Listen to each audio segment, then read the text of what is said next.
Today, we're talking about some crazy fraud cases. First up, singer Sean Kingston getting arrested for allegedly pulling off a major fraud scheme with his mom. Next, a couple in Houston saying goodbye to their freedom after getting arrested for romance scam. Finally, we got a guy who stole millions of dollars from a government program meant to help the less privileged. Don't forget to hit that like button and subscribe for more true crime stories. Singer Sean Kingston arrested for fraud.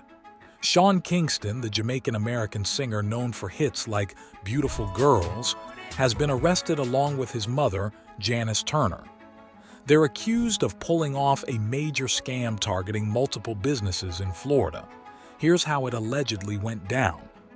According to reports, Kingston and his mom worked together between October 2023 and March 2024. Over those months, they tricked businesses into giving them expensive items by using false pretenses.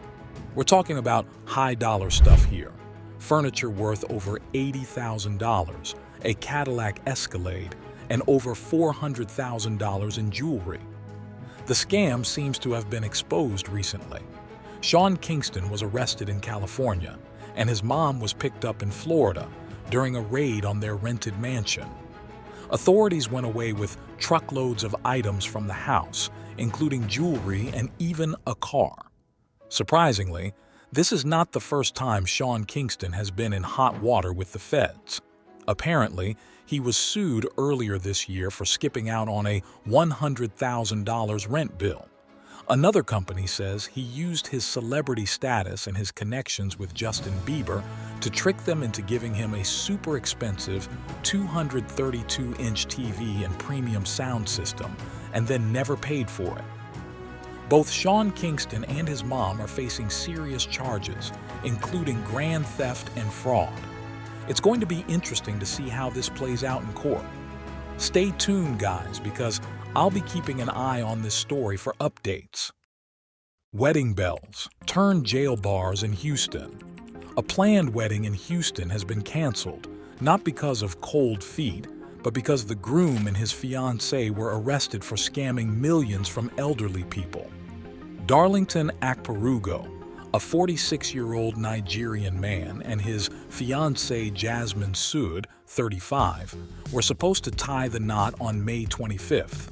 But instead of saying, "I do," they're facing serious federal charges.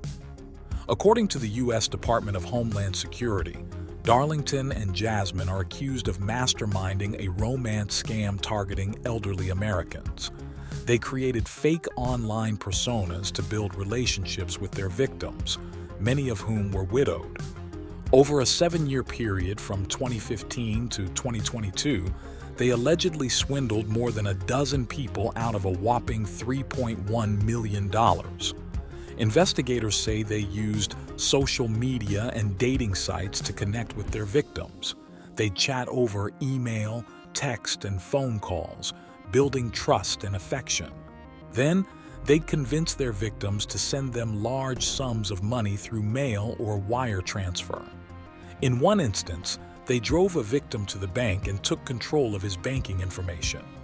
Thankfully, their house of cards came crashing down in April when they were both arrested. The feds are charging them with wire fraud, conspiracy, and even aggravated identity theft. If convicted, they could be facing decades behind bars. Darlington Akparugo could be looking at up to 30 years in prison, with an additional 10 years on the fraud in connection with an access device, and another mandatory 2 years if convicted, while Jasmine Sood faces up to 30 years. $1 million Medicaid fraud. A Georgia man has been sentenced to prison for stealing millions of dollars from a vital government program, Medicaid. But this is not your average heist. We are about to expose a cunning scam that targeted healthcare providers. Our not-so-honorable protagonist here is Malachi Mullings from Sandy Springs, Georgia. This guy cooked up a scheme to steal from Medicaid, a program that helps low-income individuals afford health care. But how did he pull it off? Believe it or not, with emails. Mullings used a tactic called business email compromise, or BEC for short. Here's how it works. Imagine you get an email that looks like it's from a trusted source, maybe a colleague or a vendor. The email instructs you to update some bank account information. But plot twist, the email is fake, and the new account details belong to the scammer. That's exactly what Mullings did. He tricked an agency into changing the bank details for Medicaid payments to hospitals. This resulted in a cool $3.8 million landing straight in his pockets. Not only that, but Mullings ran a separate romance scam, swindling his victim out of $260,000. He went on to immediately buy himself a fancy Ferrari after this scam. Thankfully, Mullings' days of luxury living are over. The Department of Justice caught wind of his operation. He was arrested and slapped with charges. Shockingly, this wasn't an isolated case either. It was part of a wider crackdown on scams targeting healthcare providers. In total, 10 people have been charged, accused of stealing over $11 million. And as for Malachi Mullings, well, he was sentenced to 10 years in prison. This should be enough time to reflect on the choices he made when he was a free man. Use these stories as a reminder to be very careful with your money in the online space. Never click on suspicious links or send money to someone you don't know well. If you suspect you or someone you know has been targeted by a scammer, report it to the authorities. Let me know in the comments below what you think about this outrageous fraud cases. Please don't forget to like, share, and subscribe to get weekly updates of the happenings in the world of cybercrime. And as always, stay safe out there.